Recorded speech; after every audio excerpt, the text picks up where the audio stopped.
सुप्रभात बच्चों, आज की वीडियो क्लास में आपका स्वागत है। ये कक्षा 1 के लिए है, विषय हिंदी व्याकरण और चैप्टर 3 जिसका शीर्षक है स्वरों की मात्राएं। तो इस पाठ में हम पढ़ेंगे स्वर की मात्रा के बारे में कि स्वर की मात्रा क्या है।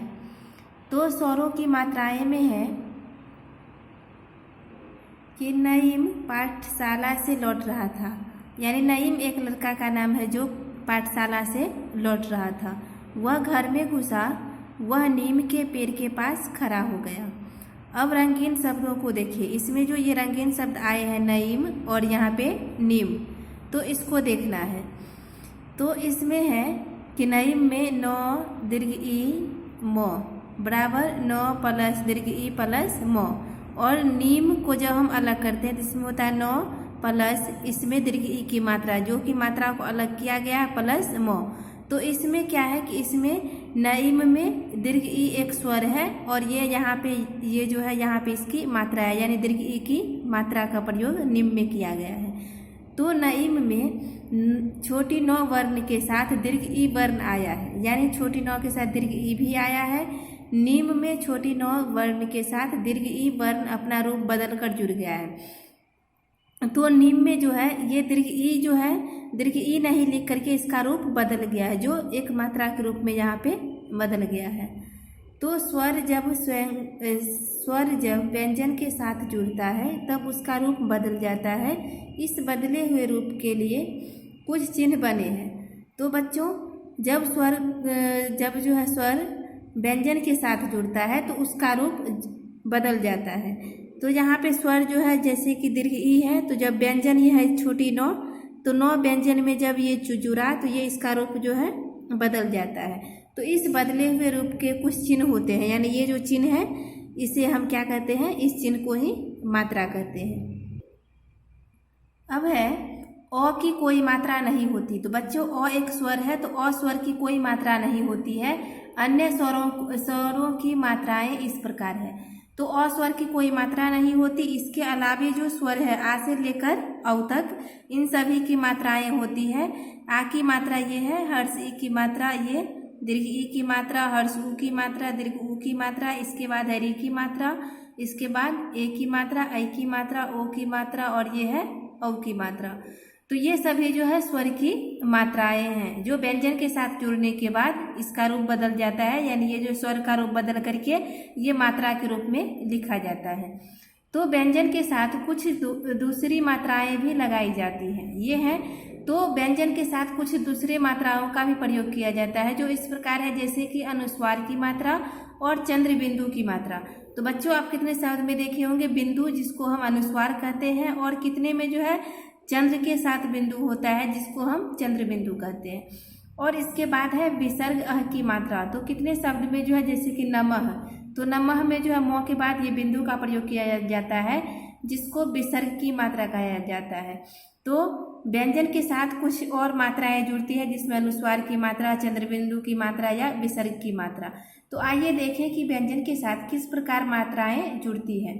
तो व्यंजन के साथ जो है कैसे मात्राओं का प्रयोग किया जाता है। ये चित्र दिया गया है नाव का। तो नाव में जो है नौ में क्या लगा है, ये आ की मात्रा है। तो जब हम नाव लिखते हैं तो नौ एक व्यंजन है, तो व्यंजन के साथ उसकी मात्रा का प्रयोग करते हैं, तो नौ आकार ना वो नाव। उसी प्रकार हर्ष ई की मात्रा हिरण में, और हर्ष ई कार छोटी र और बड़ी नौ।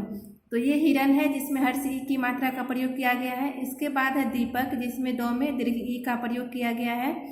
कछुआ है, इसमें 6 में हर्ष ऊ का प्रयोग किया गया है। इसके बाद है ये सूरज। तो सूरज में दंत 100 में दीर्घ ऊ की मात्रा का प्रयोग किया गया है, और वृक्ष में व में री की मात्रा का प्रयोग किया गया है।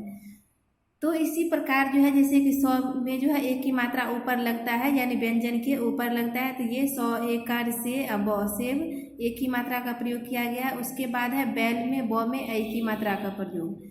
इसके बाद है ढोलक में ढ में ओ की मात्रा का प्रयोग। उसके बाद है कौआ में औ की मात्रा का प्रयोग, जो किसी व्यंजन के आगे में लगता है। इसके बाद है, यानी व्यंजन के बाद इसका प्रयोग किया जाता है। इसके बाद है पतंग। तो पतंग में ये अनुस्वार की मात्रा का प्रयोग किया गया है। और ऊँट में दीर्घ ऊ, ऊपर चंद्र बिंदु और ट, तो इसमें जो है चंद्र बिंदु की मात्रा का प्रयोग किया गया है।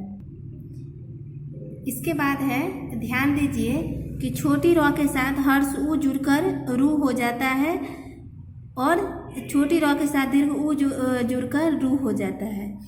तो जैसे यहाँ पे हर्ष ऊ से बनने वाले शब्द है रूई, गुरु, और दीर्घ ऊ जब जुड़ता है तो इससे बनने वाले शब्द है रूप और रूस।